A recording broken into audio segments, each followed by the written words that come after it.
Gilas Pilipinas and PBA update tayo mga ka-greatest. Kilalanin itong papalit kay Junmar Fajardo bilang sentro ng Gilas Pilipinas ngayong first window ng 2025 FIBA Asia Cup Qualifiers. At bakit nga ba jackpot sa TNT at ang TNT kay Kim Aurin? Yan nga, dito nyo nga po malalaman yan. At bago nga ang lahat, baka naman po pwedeng makahingi ng isang subscription para sa ating channel or paki-follow na rin po kung nagustuhan nyo ang ating mga basketball update. At kung ito na may makakabigat para sa inyo, kahit isang like and share na lamang po. Maraming salamat po. Speaking of Kim Aurin, kasalukuyan na ngang nakakuha na ng long-term contract itong si Kim Aurin dito sa TNT Tropang Giga.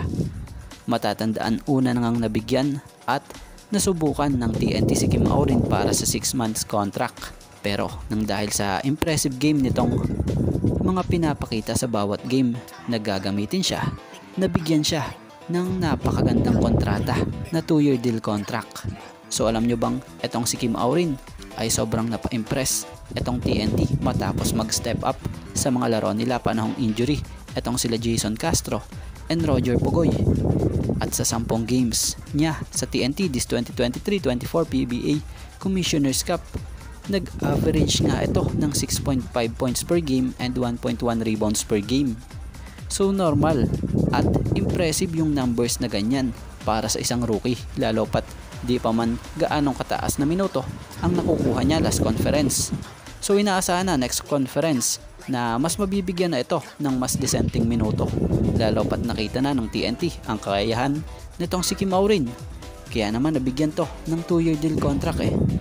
At alam nyo bang inaasahan din ito or dito sa TNT nitong head coach ng TNT na si Jojo Lastimosa na mapapagpatuloy ni Kim Aurin ang pagiging hard work player niya, dahil noon pa man panahong nasa 3x3 pa raw ito, nakikita na ito nitong si coach Jojo Lastimosa na may potential talaga.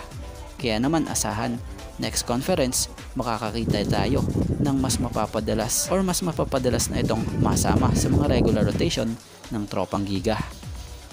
At patungkol naman sa Gilas Pilipinas, bad news dahil walang Junmar Fajardo na maglalaro sa Gilas sa first window dulot ng injury.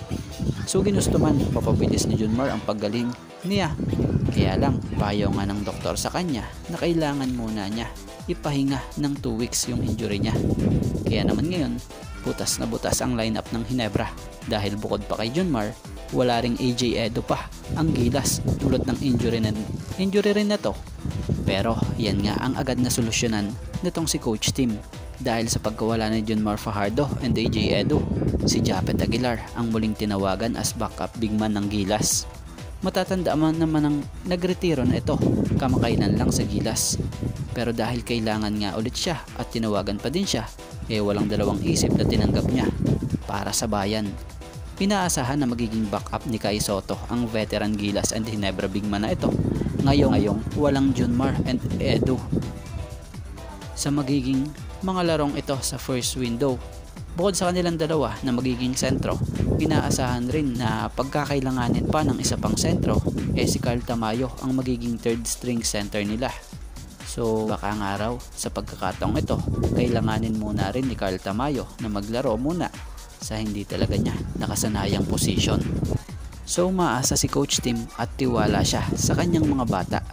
Iyon ang talagang maganda rin sa binuo niyang team lineup na ito. Kaya naman itong si Junmar and AJ Edo, inaasahan na sa second window na natin makikita na maglaro para sa Gilas Pilipinas National Team.